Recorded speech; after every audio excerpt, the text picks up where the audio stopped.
Hi everybody, Mike from 7 Points CBD. Today I want to talk about the endocannabinoid system. A lot of big words are going to happen right now, but we hopefully will give you a little more insight into one of the most important systems in your body that you probably don't know that much about. So the endocannabinoid system is the system in your body responsible for maintaining whole body health. That's mentally and physiologically. It controls your sleep-wake cycle. It tells your body when to make sweat. It tells your body to repair a broken bone. It tells your body to get better from a cold. It does everything to keep your body in what's called homeostasis. That means the needle's in the middle.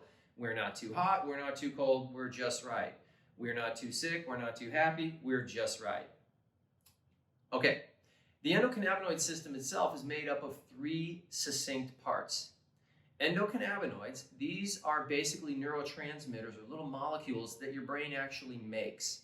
And they're called endocannabinoids for two reasons. Endogenous, so the first half endo, from endogenous meaning from within, they're made by your brain.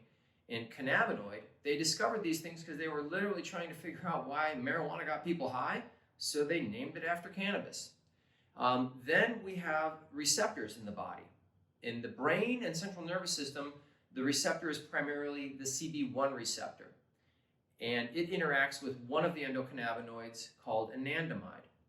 Then in the periphery of your body, in a lot of the connective tissue, a lot of places where organs touch each other, in your skin, in your bones, you have CB2 receptors. And these interact with something called 2-AG. And I think it's pronounced 2-arachidonoglycerol, but let's just call it 2-AG for now. Then we have enzymes. And these enzymes break down these endocannabinoids that your brain makes. Anything our body makes, our body has a way of digesting and getting rid of. And so this system, when it's truly in balance in a healthy person, is, like I said, it's in charge of keeping you happy, healthy, both mentally and physiologically. Hopefully you're sleeping well and you're doing great. But the problem we have is we live in a society where there's a ton of stress. We eat processed foods, we eat too much sugar, we eat too much salt, we eat too much fat. In other words, we have a lot of stress, we have a lot of poor diet, we have processed foods. All of these things go to really damage or move out of central health the endocannabinoid system. So some smart people kind of figured out that, well, we have this system that responds to cannabis. They, like I said, they discovered the endocannabinoid system because they were trying to figure out why marijuana made people high. Well, it made people high because what THC does, unlike CBD, is THC actually goes in there and it plugs into the receptor in your brain that is supposed to talk to anandamide. So it mimics anandamide and plugs into these receptors. Your brain says, wait a second, I'm not getting the signal I thought I was going to get. Well, here comes couch lock and time travel. All right, that's THC. How does CBD differ from THC? Well, what CBD does is it binds to the enzyme that degrades anandamide. So it slows down the degradation of anandamide. This is where I'm going to move into theory. It's not fact. We're just now able to start studying these things. So I'm going to pay attention to the studies that come out in the future. But I know one of the things that scientists are looking at is if we're slowing down the degradation of anandamide and leaving more anandamide in circulation, does that mean that our brain and our soft tissue, the cells in our body, are going to sprout more receptors to listen for those signals?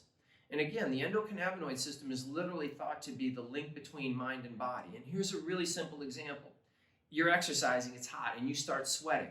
Well, you can thank your endocannabinoid system for that, because what literally happened is the brain sends an involuntary impulse to the sweat glands. It says, hey, we're heating up, we're out of homeostasis.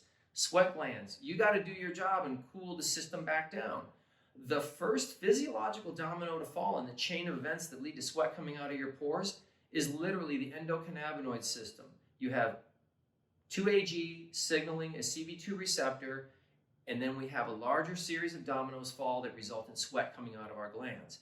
So the endocannabinoid system is super important to maintaining homeostasis and keeping us healthy on all sorts of levels.